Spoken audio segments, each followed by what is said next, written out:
पढ़ेंगे 45 अंश के त्रिकोण मिति अनुपात। ठीक है, 45 अंश के त्रिकोणमितीय अनुपात मतलब sin 45, cos 45, tan 45। मतलब जब हम 45 अंश के मान ज्ञात करते हैं तो कैसे प्राप्त होता है। ठीक है, इनके बारे में हम सीखेंगे। जैसे कि tan 45 का मान होता है 1, तो क्यों tan 45 का मान 1 ही होता है, ये हम ज्ञात करेंगे। ठीक है, तो देखिए एक हम समकोण त्रिभुज बनाते हैं। आज जब समकोण त्रिभुज बनाए हैं तो यहाँ तो फिक्स है कि 90 होगा, तो बाकी ये दो कोण जो है 90 होंगे जोड़ने पर। लेकिन हम कहा गया है कि 45 अंश के बात की जाए, तो इसमें से एक कोण हम क्या ले लेते हैं, 45 ले लेते हैं। तो इसका मतलब दूसरा भी कोण 45 होना चाहिए, तभी तो दोनों को जोड़ेंगे तो 90 होगा। और एक बार, जब किसी त्रिभुज की दो कोण आपस में बराबर होते हैं तो उनकी दो भुजा आपस में बराबर होती है, यानी बराबर कोण की सामने की भुजा बराबर होती है। या कह सकते हैं समद्विबाहु त्रिभुज के दो कोण आपस में, या समद्विबाहु यानी समद्विबाहु का मतलब जिस त्रिभुज की दो भुजाएं आपस में बराबर हो उसे समद्विबाहु त्रिभुज कहते हैं। तो अगर उनकी दो भुजा आपस में बराबर है तो उनके दो कोण आपस में बराबर होंगे। ठीक है, तो ये मान लीजिए कि जो हमारे पास ए बी सी या त्रिभुज है, इनकी ये दोनों भुजा एक दूसरे के बराबर है। आप यहाँ कर सकते हैं कि त्रिभुज ए बी सी एक समद्विबाहु समकोण त्रिभुज है। समकोण त्रिभुज तो है, लेकिन कैसा त्रिभुज है, समद्विबाहु समकोण त्रिभुज है। और देखो यहाँ पर आप यही कर देते हैं कि ए बी बराबर बी सी, इनकी दो भुजा बराबर है, यह भुजा ही बराबर कोण, बराबर भुजा के सामने का कोण बराबर होते हैं। आप ये लिख देंगे बराबर भुजा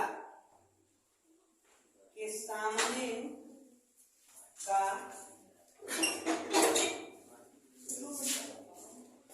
कोण बराबर होते हैं। ठीक है, तो हम यहाँ दिखा सकते हैं कि देखो इस भुजा के सामने कोण सी है और इस भुजा के सामने कोण ए है, तो कोण ए बराबर कोण सी इक्वल टू 45 अंश।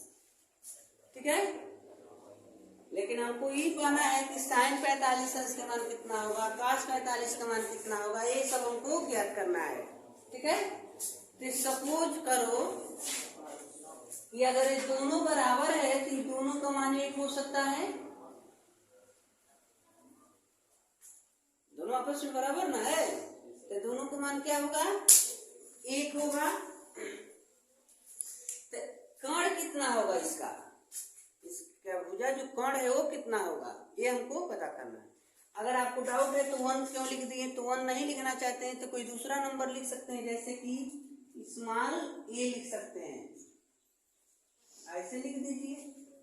इसमें तो नहीं ना है कि कोई नंबर हमने लिखा, तो जब इसलिए ये लिखा गया है क्योंकि दोनों भुजा बराबर है, तो दोनों यानी यहाँ अगर ए लिखे तो यहाँ भी ए लिखिए, अगर यहाँ बी का प्रयोग करते हैं तो यहाँ भी बी का, मतलब दोनों सेम है, दोनों बराबर है, तो ए यानी दोनों भुजा बराबर दिखाना है आपको। ठीक है, अब अगर कर्ण की बात करते हैं तो कर्ण का जो पाइथागोरस प्रमेय होता है तो क्या है, कर्ण का सूत्र अंडर रूट लंब के वर्ग प्लस आधार का वर्ग।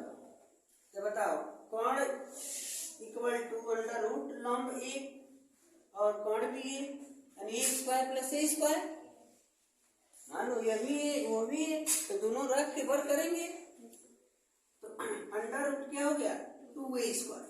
कर्ण की लंबाई कितनी हो गई, 2a। अगर तो a स्क्वायर का तो वर्गमूल हमको मिलेगा, लेकिन 2 का नहीं मिलेगा, तो क्या लिखेंगे बाबू, एक काड़ी में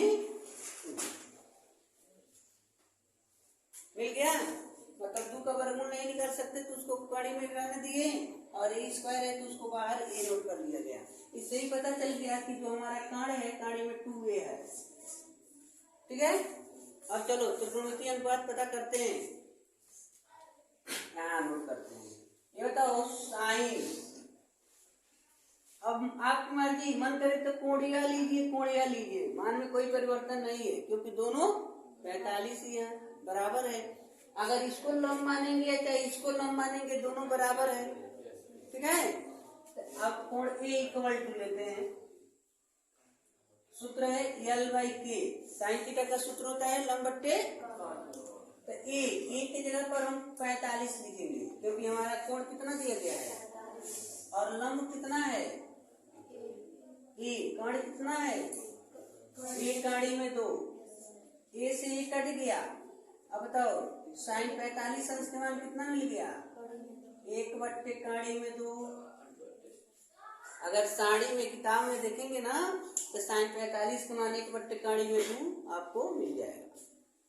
अगर काश का मान निकालोगे तो काश का मान भी यही आएगा, काश 45 का मान। देखो काश 45, या पहले फार्मूला लिखते हैं, काश ए आता है आधार बट्टे काण, तो काश 45 आधार कितना है भाई, काड़ी कितना है, एक काड़ी में ए से कट गया, यानी काश 45 का भी मान आपको याद रखना है 1 काड़ी में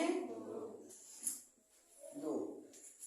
ठीक है, अगर tan 45 का मान 1 होता है, अगर याद किए हैं तो, और देखो इससे भी एक मिल जाएगा आपको, tan a लंब बट्टे आधार, फॉर्मूला है ना।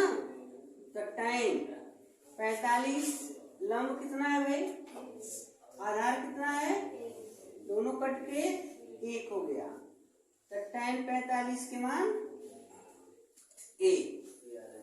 ठीक है, अब देखिए अगर काट का निकालना चाहते हो तो होता है आधार बट्टे लंब, तो काट ए, आधार कितना है ए, लंब तो काट, यहाँ पर 45 लिखना है ना बार बार, काट 45 का मान ए, कट गया। ठीक है, सेक का मान निकालना चाहते हो, सेक ए तो होता है कोण बट्टे आधार, तो सेक 45, कोण कितना है भाई, काड़ी में 2 ए अपान ए, इनसे ये कट गया, सेक 45 के मान काड़ी में 2। अगर कोसेक का मान जानना चाहते हो, कोसेक 45 तो काट बट्टे लंब, तो कोसेक 45 काड़ एक काड़ी में 2 और लंब ए से कट गया, तो कोसेक 45 का मान क्या मिल गया, काड़ी में। अब इसमें कॉमन पॉइंट देख रहे हो, हर 2 का मान एक जैसा है। यहाँ देखो साइन काश, साइन 45 काश 45 का मान दोनों बराबर है, tan 45 और काट 45 का मान दोनों देखो एक है, सेक 45 का मान काड़ी में 2, कोसेक 45 का मान दोनों सेम दिख रहा है, दो एक जैसा दिख रहा है। इस प्रकार आप प्रूफ कर सकते हैं कि 45 अंश के त्रिकोणमितीय अनुपात कितना होता है। तो इससे आप साड़ी जो बनाकर आपको किताब में दिया है उसमें पुट कर सकते हैं, ऐसे याद रख सकते हैं। इसी प्रकार आप 30 अंश के मान और 60 अंश के मान भी निकाल सकते हैं, 90 का मान भी निकाल सकते हैं। पहले आप इसको लिखिए, आगे तो बता रहे हैं 60 अंश का मान क्या होता है।